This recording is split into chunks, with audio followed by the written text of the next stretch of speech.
കൊലപാതകങ്ങളും രാഷ്ട്രീയ വിവാദങ്ങളും ആരോപണ പ്രത്യാരോപണങ്ങളും ഒക്കെ മാറ്റിവെക്കേ. ഇന്ന് നമുക്ക് കുറച്ചു നേരം പുരുഷന്മാരുടെ അവകാശങ്ങൾക്കായി സംസാരിക്കാം. അവരുടെ നെഞ്ചു നീറുന്ന വിഷമങ്ങളിലേക്ക് ഒന്ന് കണ്ണോടിക്കാം. പുരായണം എന്ന് അവതരിപ്പിക്കുന്ന കഥയുടെ പേര് കഥയല്ല ശരിക്കും നടന്ന കാര്യമാണ്. മെൻസ് അസോസിയേഷൻ വക മഹാത്മാഗാന്ധിക്ക് പാലഭിഷേകം.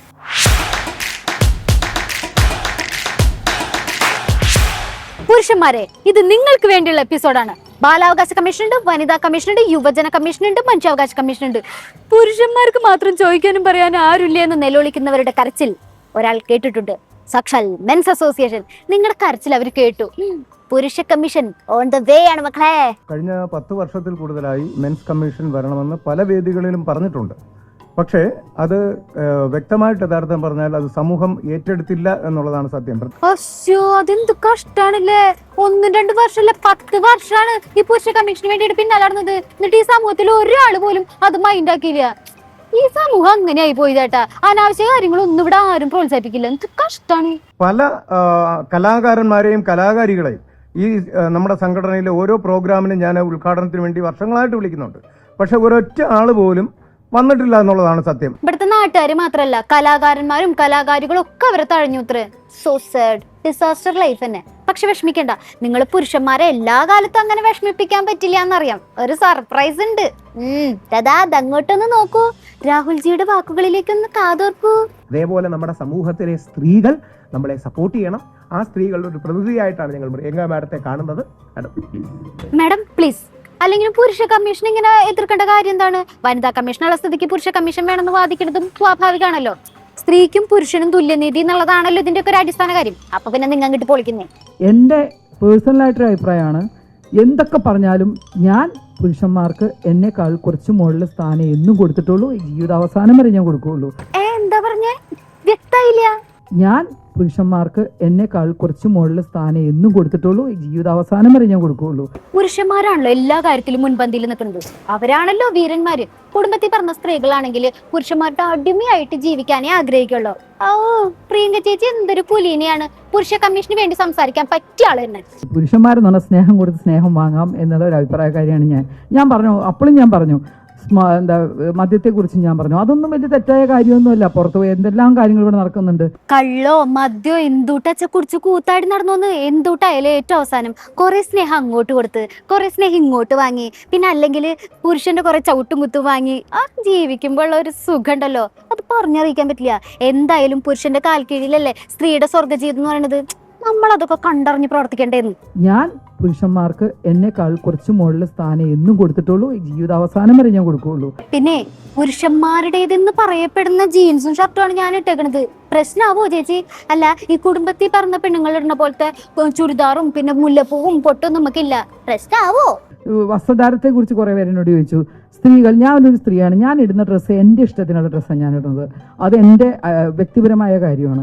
ഇഷ്ടമുണ്ടെങ്കിൽ സ്വീകരിക്കാൻ, ഇഷ്ടമല്ലാത്തൊരു പലതും പറയും. അയ്യോ, അങ്ങനെ പറഞ്ഞൂടാ. സ്ത്രീകൾ അവർക്ക് ഇഷ്ടമുള്ള ഡ്രസ്സൊന്നും ഇടാൻ പാടില്ല. നമ്മുടെ നാടിനും സംസ്കാരത്തിനും അനുയോജ്യമായ മൂടി പുകച്ച് നടക്കുന്ന ഡ്രസ്സേ ഇടാൻ പാടുള്ളൂ. വസ്ത്രധാരണത്തിന് മാന്യത വേണം. കേട്ടില്ലേ? എനിക്കിഷ്ടപ്പെട്ട ഡ്രസ്സാണ് ഞാൻ ധരിക്കണേ. നിന്നെ മേല പ്രിയങ്ക ചേച്ചി പറഞ്ഞു പോരുതിട്ടാ. അതെ, മറ്റുള്ളവരുടെ ഇഷ്ടവും കാഴ്ചപ്പാടും നോക്കിയിട്ട് വേണം സ്ത്രീകൾ വസ്ത്രം ധരിക്കാനായിട്ട്. പ്രത്യേകിച്ച് ചേച്ചിനെ പോലുള്ളവരാണെങ്കിൽ സ്ത്രീകളെക്കാൾ മുകളിൽ പ്രതിഷ്ഠിച്ച് വെക്കുന്ന പുരുഷന്മാരുടെ വാക്കുകൾക്കും അവരുടെ ഇഷ്ടത്തിനനുസരിച്ച് വേണം സ്ത്രീകൾ വസ്ത്രം ധരിക്കാനായിട്ട്. വേഗം മാറ്റി പറഞ്ഞോട്ടോ. അല്ലാന്നുണ്ടെങ്കിൽ ഈ മെൻസ് അസോസിയേഷന്റെ കൂടെ ഇരിക്കാനുള്ള നിങ്ങളുടെ യോഗ്യത പോവും. പറഞ്ഞേക്കാം. നമ്മളിവിടെ ശംഖുമുഖം കടപ്പുറത്ത് എല്ലാവരും പോയിട്ടുണ്ടാവും അല്ലേ? പോയിട്ടില്ലേ? അവിടെ ഒരു സ്ത്രീയെ ഇങ്ങനെ കിടത്തിയിട്ടുണ്ട് അല്ലേ? ഒരു തുണി അതിനിടാൻ ആർക്കെങ്കിലും പറ്റുമോ? ഒരു എന്തെങ്കിലും ഒരു ഇത് ഇട്ട് കൊടുക്കാൻ പറ്റുമോ? ഇല്ലല്ലോ. എന്തുകൊണ്ട്? നിങ്ങളെല്ലാവരും പോയി കാണുന്നില്ലേ? അതൊരു സ്ത്രീയല്ലേ? അപ്പോൾ അതുപോലെയുള്ള കാര്യങ്ങളൊക്കെ നമ്മളിവിടെ നടക്കുന്നുണ്ട്. ശംഖുമുഖത്തെ സ്ത്രീയാ? അക്കരിങ്കൽ ശില്പാണോ ഉദ്ദേശിച്ചത്? മത്സ്യകന്യകയുടെ പുരുഷന്മാർക്ക് അനുകൂലമായിട്ട് ഞാൻ പറഞ്ഞ, പുരുഷന്മാർ 2, 3, 6 സെക്കൻഡ് കഴിയുമ്പോഴത്തേന് നോക്കിക്കഴിഞ്ഞാൽ കേസാണല്ലോ സ്ത്രീകളെ നോക്കിക്കഴിഞ്ഞാൽ. അപ്പൊ അങ്ങനെ ഒരു പ്രതിമ കിടത്തിയാലും കുഴപ്പമൊന്നുമില്ലല്ലോ. ഇവിടുത്തെ കേരളത്തിൽ നടക്കുന്ന ഒരു സംഭവമല്ലേ, ശംഖുമുഖത്ത് അങ്ങനെ കിടക്കുന്നുണ്ട്. കരിങ്കൽ ശില്പത്തിന് തുണിയിടിക്കാത്തതിൽ പ്രിയങ്ക ചേച്ചി ശക്തമായ പ്രതിഷേധം രേഖപ്പെടുത്താണ് സുഹൃത്തുക്കളെ. പിന്നല്ലാണ്ട് കരിങ്കല്ലായാലും പാറയായാലും തുണിയിട്ട് കിടക്കണം അല്ലേ? നാടിന്റെ സംസ്കാരത്തിനെ പറയിപ്പിക്കാൻ വേണ്ടിയിട്ട്. ഇതൊരു സ്ത്രീകളെ അധിക്ഷേപിക്കുന്നതാണ്. കാരണം അവരുടെ നഗ്നമായിട്ടുള്ള ഒരു ബോഡി ഷേപ്പുള്ളൊരു ശില്പം എടുത്ത് അവാർഡായിട്ട് കൊടുക്കുക, ഇത് തെറ്റല്ലേ? അത് തന്നെ അങ്ങോട്ട് ചോദിക്കൂ പുരുഷവാദി ചേട്ടാ, എന്താണ് ഈ നാട്ടിൽ നടക്കണത്? നഗ്നമായ സ്ത്രീ പ്രതിമകൾ, അവാർഡുകൾ, ശില്പങ്ങൾ, എങ്ങോട്ടാണ് ഈ നാടിന്റെ പോക്ക്? പിന്നെ നേരത്തെ ചേട്ടൻ ചോദിച്ചില്ലേ ഇവിടെ കലാകാരന്മാരാരും നിങ്ങളെ സപ്പോർട്ട് ചെയ്യണില്ലാന്ന്. ചേട്ടന്റെ ഈ തുണിയെടുക്കൽ കോൺസെപ്റ്റിന് സപ്പോർട്ട് ചെയ്യുന്ന കലാകാരനൊക്കെ ഇവിടെ ഉണ്ട്. നല്ല അവാർഡൊക്കെ എല്ലാവർക്കും കൊടുത്തോ, പക്ഷെ സ്പെഷ്യൽ ജൂറിക്ക് എന്തായാലും സ്വർണം പൂശിയ ഒരു പ്രതിമ തരണം. ഈ പെൺപ്രതിമ തന്ന് ഞങ്ങളെ പ്രലോഭിപ്പിക്കരുത്. Not the point. പെൺ പ്രതിമ കണ്ടിട്ടുണ്ടെങ്കിൽ അപ്പം നമ്മുടെ ചേട്ടന്മാരുടെ കൺട്രോൾ പോകും. ഇനിയെങ്കിലും ആൺകരുത്തുള്ള ഒരു മുഖ്യമന്ത്രി ഇരിക്കുന്നിടത്ത് ആൺകരുത്തുള്ള ഒരു പ്രതിമയെ തരണം. ആൺകരുത്തുള്ള ഒരു പ്രതിമ എന്ന് വാങ്ങിക്കാൻ പറ്റുന്നിടത്ത് ഞാൻ അഭിനയം നിർത്തും. ഈ ആൺകരുത്തുള്ള പ്രതിമ എന്നൊക്കെ പറയുമ്പോ എങ്ങനെ ഇരിക്കാവോ? ഇപ്പം പ്രതിമയായാലും അവാർഡായാലും അതിന് രൂപമാറ്റം വരുത്തിയാലും ഇല്ലെങ്കിലും ഇങ്ങനെയുള്ള അവാർഡുകളും പ്രതിമകളും ശില്പങ്ങളും ഒക്കെ കാണുമ്പോൾ ഞങ്ങളുടെ ചേട്ടന്മാര് പ്രലോഭിതരാകും. വെറുതെ ആണോ പ്രിയങ്ക ചേച്ചി പറഞ്ഞത് ആ ശില്പത്തിനൊരു തുണി ഇടിച്ചൂടെന്ന്? ഇതാദ്യം മനസ്സിലാക്കുക. ഈ അവാർഡുകളും ഇങ്ങനെയുള്ളത് സാമാന്യം മാന്യമായ വസ്ത്രം ധരിക്കുന്നതാണ് നമ്മുടെ പുരോഗമനം. അല്ലാതെ അതൊരിക്കലും അത് പരിഷ്കാരം ആകില്ല. അതെ, ഒന്നുമില്ലെങ്കിൽ പുരുഷ പ്രതിമ സ്ഥാപിക്കുക, അല്ലാച്ച സ്ത്രീ പ്രതിമകളിനെ തുണിയിടിപ്പിക്കുക. മെൻസ് അസോസിയേഷൻ അത്രേ പറയാനുള്ളൂ കേട്ടോ. ബൈ ദ വൈ നമ്മള് വിഷയത്തിൽ തന്നെ മാറി. നമുക്ക് പുരുഷ കമ്മീഷൻ രൂപീകരിക്കണ്ടേ? അതിന്റെ ഭാഗമായിട്ട് അടുത്തതായി ഒരു പാലഭിഷേക ചടങ്ങാണ്. ആരാണ് പാലഭിഷേകം നടത്തുന്നത്, എന്തിനാണ് പാലഭിഷേകം നടത്തുന്നത്, എവിടെയാണ് പാലഭിഷേകം നടത്തുന്നതൊക്കെ ഇടവേളയ്ക്ക് ശേഷം പറഞ്ഞുതരാം. പുരുഷ കമ്മീഷൻ രൂപീകരിക്കാൻ വേണ്ടിയുള്ള പോരാട്ടം ഒരു ഭാഗത്ത് തകൃതിയായിട്ട് നടക്കാണ്. അതിന്റെ ഭാഗമായിട്ട് കുറച്ച് ചടങ്ങുകളുണ്ട്. ആ ചടങ്ങുകൾ എന്തൊക്കെയാണെന്ന് men's association president Vattiyoorkavu Ajith തന്നെ വിശദീകരിക്കും. ഗാന്ധി പ്രതിമ പാലഭിഷേകം നടത്തുകയും അതോടൊപ്പം തന്നെ നമ്മുടെ ക്യാമ്പയിൻ, പുരുഷാവകാശ കമ്മീഷന് വേണ്ടിയിട്ടുള്ള ക്യാമ്പയിൻ ആരംഭിക്കുകയാണ്. ഗാന്ധി പ്രതിമയില് പാലഭിഷേകോ? എന്റെ പൊന്നു ചേട്ടൻ, ഈ വിഷയത്തേക്ക് എന്തിനാണ് വെറുതെ ഗാന്ധിജിനെ വലിച്ചടിക്കുന്നത്? രാഷ്ട്രപിതാവും ഒരു പുരുഷനായിരുന്നു. കഴിഞ്ഞ തവണ ഇതുപോലെ ജഡ്ജിയുടെ കട്ടൗട്ടിൽ പാലഭിഷേകം നടത്താൻ നോക്കിയിട്ട് പാലും കട്ടൗട്ടും പോലീസ് കൊണ്ടുപോയത് ഓർമ്മയുണ്ടല്ലോ അല്ലേ? ഒരു പരിപാടിയോ സംഘടിപ്പിക്കാൻ സമയമില്ല. ഞാൻ മനസ്സിലാക്കുന്ന പോലീസുകാർ കട്ടൗട്ട് എടുത്തോണ്ട് പോയി. ഒരു ജഡ്ജിയുടെയാണ്. ഒരു ജഡ്ജിയുടെ കട്ടൗട്ടിൽ പാലഭിഷേകം നടത്താൻ വന്നപ്പോ ഒരു ജഡ്ജിയുടെ പാലും കൊണ്ടുപോയി. പോലീസുകാർ പാലും കൊണ്ടുപോയി, കട്ടൗട്ടും കൊണ്ടുപോയി. പക്ഷേ ഇത്തവണ പുരുഷവാദികൾ രണ്ടും കൽപ്പിച്ചാണ് ഗാന്ധി പ്രതിമയിൽ പാലഭിഷേകം നടത്തിയത്. ഗാന്ധിജി എല്ലാവരുടെയും സ്വത്താണല്ലോ. ഗാന്ധിജി എന്തായാലും പോലീസുകാരുടെ മാത്രമൊന്നുമല്ലോ.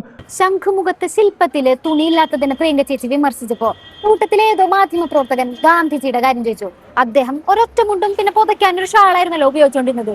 അതോടെ പ്രിയങ്ക ചേച്ചി ആകെ ഇമോഷണലായി. പിന്നെ മൊത്തം ഇമോഷണൽ ബ്ലാക്ക് മെയിലിംഗ് വരുന്നു. നിങ്ങൾക്ക് ആരുമില്ല, ഒരാളും ഇല്ല. ഞാൻ പറയുന്നു ആരുമില്ല. നിങ്ങൾക്ക് ഓരോരുത്തർക്ക് വരുമ്പോ നിങ്ങൾക്ക് അത് മനസ്സിലാവും. ഈ പറയുന്ന വ്യക്തിക്ക് ആർക്കെങ്കിലും ഒരു സംഭവം വരട്ടെ, നീറും കിടന്നിട്ട്. മെൻസ് അസോസിയേഷന്റെ കൺട്രോൾ പോകലാവലാദികൾക്കെതിരെ നിങ്ങൾ ഇങ്ങനെ ചോദ്യം ചോദിക്കുന്നത് കഷ്ടം കേട്ടോ. നിങ്ങൾക്ക് എന്തെങ്കിലും പ്രശ്നം വന്നിട്ടുണ്ടെങ്കിൽ പുരുഷ കമ്മീഷനെ ചോദിക്കാൻ കാണൂ, പറഞ്ഞേക്കാം. എത്രയോ സിനിമകൾക്ക് പാലഭിഷേകം നടത്താറുണ്ട്. നമ്മുടെ വിജയുടെ സിനിമ വരുമ്പോ ഒക്കെ നടത്താറില്ലേ? ഈ പാലഭിഷേകത്തെ ക്രിമിനലൈസ് ചെയ്യുന്ന ഒരു ആറ്റിറ്റ്യൂഡ് നല്ലതാണോ? ഒന്നുമില്ല, ഒരു പാലഭിഷേകം നടത്തുകയാണ്. പോലീസുകാർ ചിന്തിക്കേണ്ട കാര്യം, നിങ്ങളെന്ന പുരുഷന്മാർക്ക് നാളെ കള്ളക്കേസ് വന്നാൽ ഞങ്ങളെ പോലെ കുറച്ചുപേരെ കാണൂ എന്നവർ മറക്കാതിരുന്നാൽ വളരെ നന്നായിരിക്കും.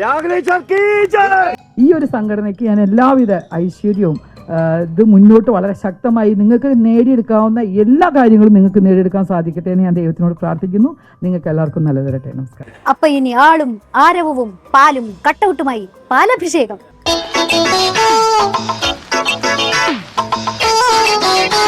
ഒരുപാട് പേര് പറഞ്ഞ കമന്റ് ഞങ്ങളെക്കാൾ എല്ലാം നന്നായി സംസാരിച്ചു. അതായത് ഞങ്ങൾ പലപ്പോഴും ടെക്നിക്കാലിറ്റിയും സാങ്കേതികത്വവും നിയമമൊക്കെ പറയുമ്പോൾ പഞ്ച് ഡയലോഗ്. അതെ അതെ, നല്ല പഞ്ച് ഡയലോഗായിരുന്നു. ശംഖുമുഖത്ത് മത്സ്യകന്യയ്ക്ക് എന്താ തുണിയിടിക്കാത്തെന്നുള്ള ചോദ്യല്ലേ? ആ ഡയലോഗ് കേട്ടവരൊക്കെ നല്ല പഞ്ച് കിട്ടിയ പോലെ ഞെട്ടിയിരിക്കുകയായിരുന്നു. നമ്മളിവിടെ ശംഖുമുഖം കടപ്പുറത്ത് എല്ലാവരും പോയിട്ടുണ്ടാവും അല്ലേ? പോയിട്ടില്ലേ? അവിടെ ഒരു സ്ത്രീയെ ഇങ്ങനെ കിടത്തിയിട്ടുണ്ട് അല്ലേ?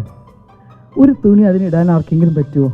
ഒരു എന്തെങ്കിലും ഒരു ഇത് ഇട്ട് കൊടുക്കാൻ പറ്റുമോ? ഇല്ലല്ലോ. അപ്പൊ പുരുഷവാദികളെല്ലാം കൂടെ അനുഗ്രഹിക്കണം. അല്ല, നിങ്ങളെ പോലെ നല്ല തൊലിക്കട്ടിയും ഇതൊക്കെ കേട്ട് നിൽക്കാനുള്ള ശക്തിയും തന്നെ അനുഗ്രഹിക്കണം എന്ന്. പുരുഷ കമ്മീഷനൊന്നും ഇവിടെ ആരും എതിരല്ല. പക്ഷെ അത് വാദിക്കുന്നവരെയും ആ വാദിക്കുന്ന രീതിയാണ് നമുക്ക് സഹിക്കാൻ പറ്റാത്തത്.